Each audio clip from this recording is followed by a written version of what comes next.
back to the Zoholics show here in Austin, Texas. We got 6'5" on the road. Here we are with my favorite Futurum people.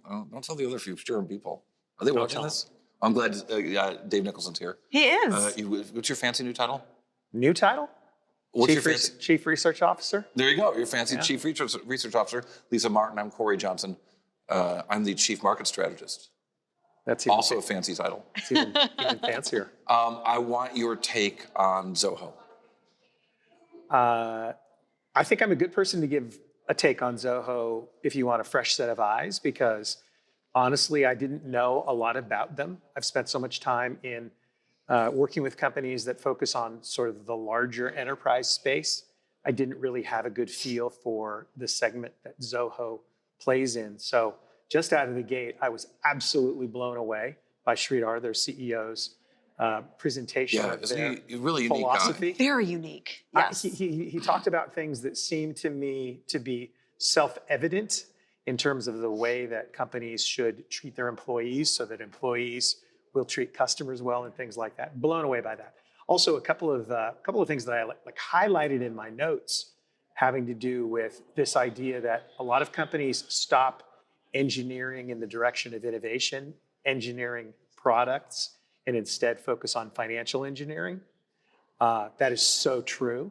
So far, halfway into the day, I'm pretty bullish on what they do. Yeah, and just to circle back to that idea, I think one of the reasons that we're generally, if you're not aware of Zoho, you're not aware of Zoho, is our financial media tends to focus too much on stocks and not on business. And here you have a giant business whose competitors also have publicly traded U.S. stocks. Yeah, well, now that's sort of the pot calling the kettle black. Wouldn't it be, Cory?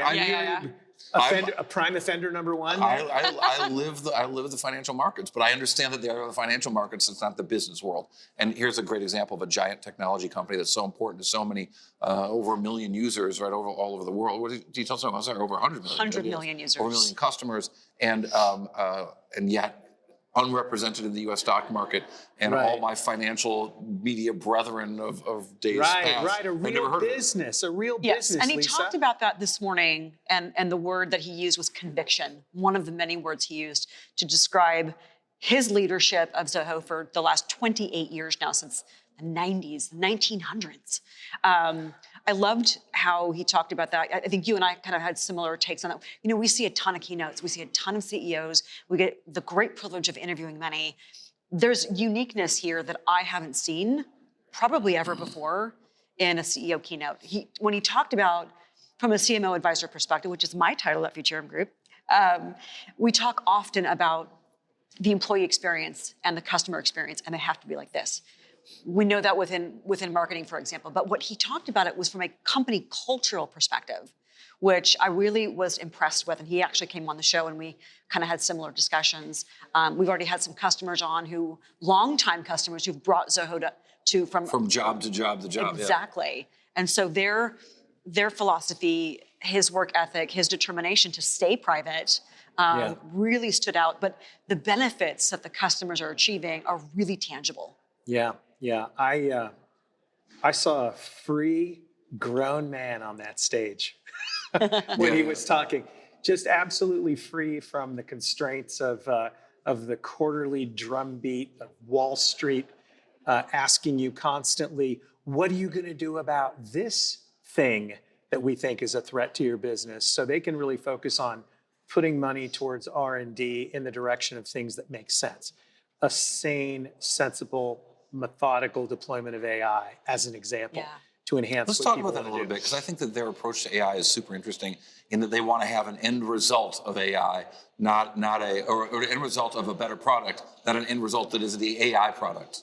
Yeah, well, one of the things that was mentioned was this idea that it's not it's an additional feature to charge additional dollars for. It's the idea that it's an enhancement to existing capabilities to increase productivity. There was a great citation about something like only 30% of even the beginnings of value are being teased out of a lot of SaaS that people are paying for today, which I completely believe. There's a lot of shelfware. Anyone who's interacted with a big-time enterprise SaaS platform knows that very little actual value is being extracted. I think of it as the Control-Alt-Delete problem. Like, for all of the great things we talk about, the possibilities of technology and the cool things that CEOs think their products could do, there's always a Control-Alt-Delete somewhere in the weeds.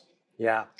On the AI strategy front, there were a couple of things that were said today by gentlemen who were going to be guests on our program. And one of them was Ram, who's the head of AI strategy. And he talked about, or took this in my notes, that Zoho was committed to AI principles that matter. And those principles are contextual, truthful, privacy-focused, and value-driven.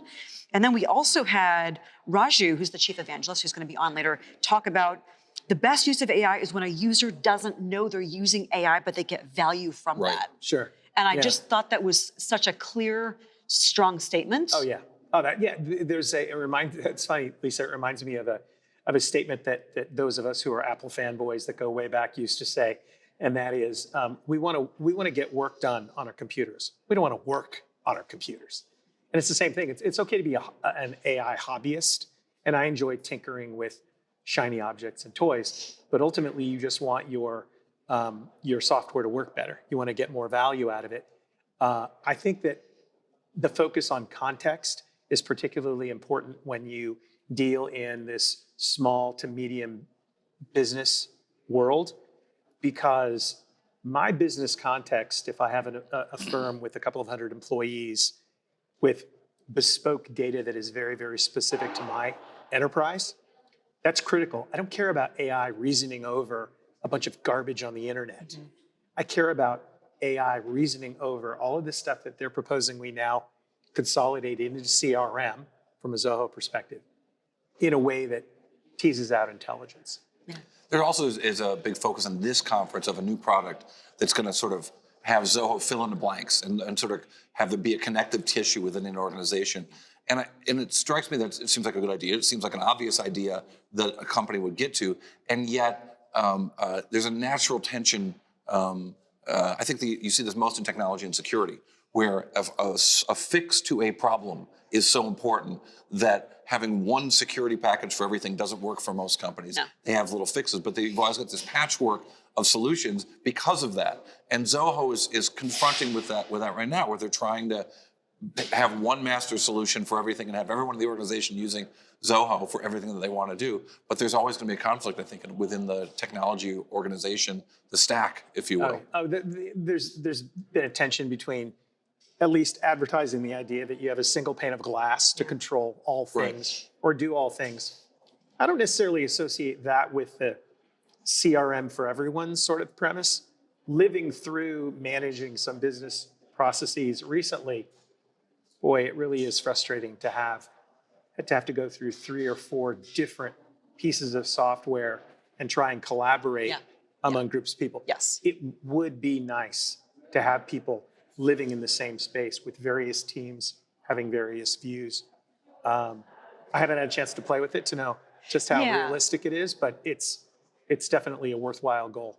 From a messaging perspective, what they're talking about with CRM for everyone is this cross-functional collaboration. Mm-hmm. They talk about enabling all the groups that were siloed before, marketing, sales, finance, ops, customer service, support, to be able to communicate within Zoho CRM with everyone to really ensure that the customer's experience is as seamless as possible. Well, and I hear it from finance guy, which is, you've already got a customer, you've sold to 40% of the organization, maybe now you can get to 70% of the organization. So you don't have to find a new customer, you don't have to find a new contact, you just have a product that can help you upsell or more sell within the organization. I think that whole, if I'm hearing you correctly, I think that what Zoho is saying is customer first, holistic view. Back in my EMC days, little tangential, but a little bit related. The idea was that everyone is selling. Everyone sells in the company. That's what he said to us. Yeah. Everyone sells. Oh, did he? He literally said that. Yeah. No, I mean, and so when you think of it that way, it's not necessarily selling, but it's if everyone is in the business of serving the customer, I see that as the same as selling. I love it. This has been a really great, I think, program for us to be able to showcase just the uniquenesses within organizations. He was very adamant as well about we are not a software company, we are a technology company. They've only grown organically. It's been an interesting, successful ride for 28 years. I'm happy to be at my first Zoholics. I think you are as well, and excited to have your input. Dave, thank you so much for joining us on the program, sharing what you've learned so far on day one. We appreciate your time. And I'm happy to be with both you guys here in Austin, Texas. But we have more from Austin, Texas, from Zoholics when 6-5 on the Road continues.